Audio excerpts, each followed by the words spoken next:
Hi friends, అందరికీ welcome back to our channel Raju Renuka vlogs. అందరు ఎలా ఉన్నారు ఫ్రెండ్స్? మేమైతే చాలా బాగున్నాము. ఇంకా మీరు కూడా బాగుండాలని అయితే మనస్ఫూర్తిగా కోరుకుంటున్నా. ఇంకా చూస్తున్నారు కదా, ఈ మధ్య కాలంలో వర్షాలు అయితే చాలా ఎక్కువ అయిపోయాయి అన్నమాట. మా సైడ్ అయితే కొంచెం తక్కువ, కానీ కొన్ని కొన్ని చోట్ల అయితే ఎక్కువ ఉన్నాయన్నమాట వర్షాలు అయితే. సో ఎవరెవరికైతే వర్షాలు ఎక్కువ ఉన్నాయో వాళ్ళైతే కొద్దిగా జాగ్రత్తగా ఉండండి, ఓకేనా? ఈరోజు వీడియో ఏంటంటే, ఇంకా బయట ఫుల్ వర్షం కదా, మా వాళ్ళకైతే ఏదైనా వేడివేడిగా తినాలనిపించిందంట. ఇంకా అందుకోసమే మా ఇంట్లో బోండాలు అయితే వేస్తున్నాము.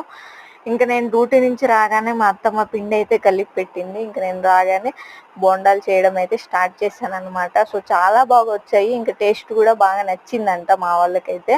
బయట ఫుల్గా వర్షం పడుతుంటే ఇంట్లో ఏదైనా వేడివేడిగా చేసుకొని తింటే ఆ ఫీల్ వేరే లెవెల్లో ఉంటుంది కదా. సో మీలో ఎంతమందికి ఇలాంటి అలవాటు ఉందో కామెంట్ చేయండి. ఇంక ఈ వీడియో ఎలా అనిపించిందో కూడా కామెంట్ చేయండి. వీడియో నచ్చితే లైక్ చేయండి, షేర్ చేయండి, సబ్స్క్రైబ్ చేసుకోండి. ప్లీజ్ మన ఛానల్కి సపోర్ట్ చేయండి ఫ్రెండ్స్, ఓకేనా? Bye friends.